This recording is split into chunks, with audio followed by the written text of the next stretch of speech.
Hi, welcome to the channel again. This is a video about my Lazy Ace build.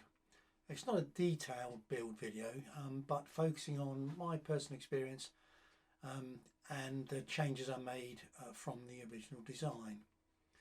Now, this was originally designed by Chuck Cunningham in about 1977, and there were three versions as far as I'm aware: a 62, a 76 and an 84-inch span.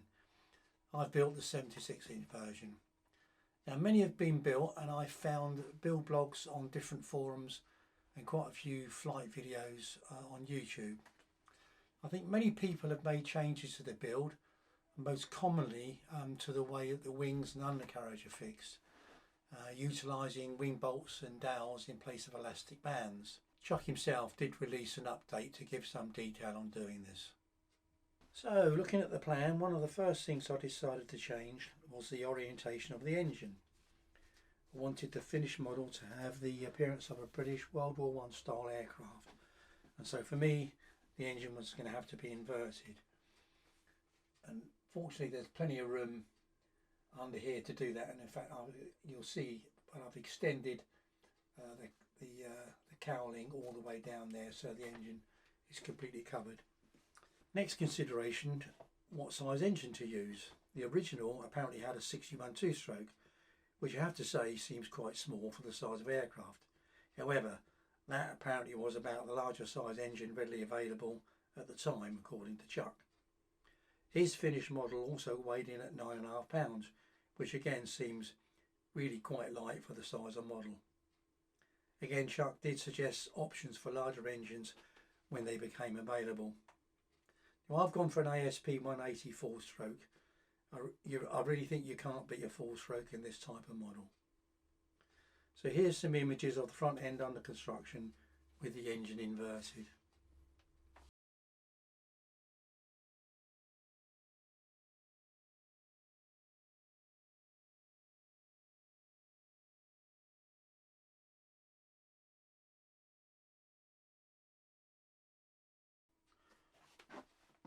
Moving on to the wing and undercarriage fixings, the bottom wing I mounted conventionally with a dowel at the front and two nylon bolts at the rear of the wing, with corresponding fixing points in the fuselage. The top wing I fixed with what I'll call a cradle, which is supported by the cabane struts. Here's a couple of images of that in progress, and you can clearly see the four fixing points for the top wing. In the wing itself, you can see I've glued 6mm ply plates in the centre section and fitted 4 T-nuts to accept the bolts from the underside of the cradle.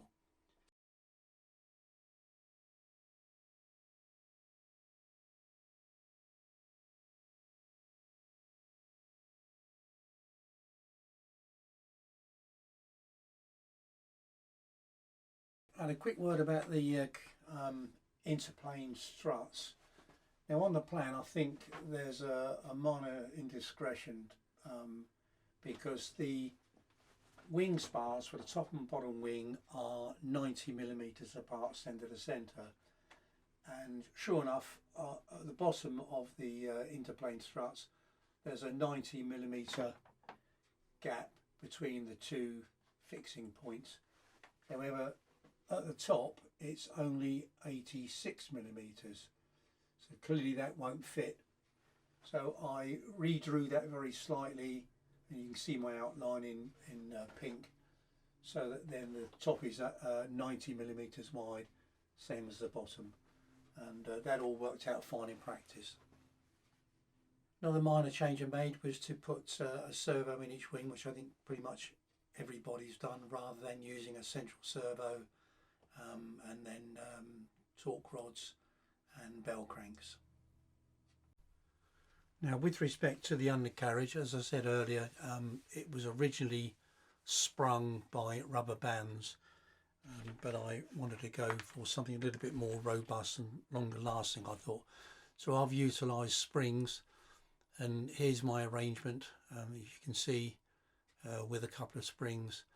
It was a bit of trial and error. I wasn't quite sure what size springs to use initially, but I bought a couple of different springs and just found those that seemed to suit. The only thing I would say is, to be quite honest, it is just a little bit bouncy on landing, so you need really soft landings, otherwise it does tend to bounce a bit.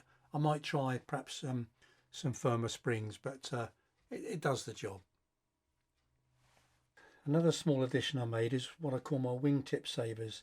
Now this is an inner from a control snake, and buried in the wing during the build is the outer, which is in at about 40-45 degrees roughly, and then the inner snake just fits in there.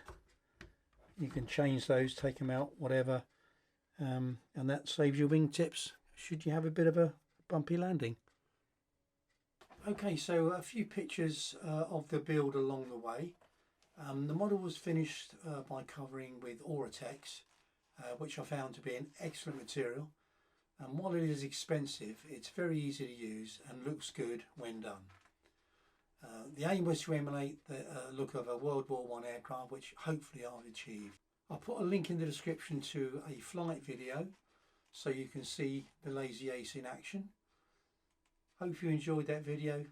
Thanks for watching.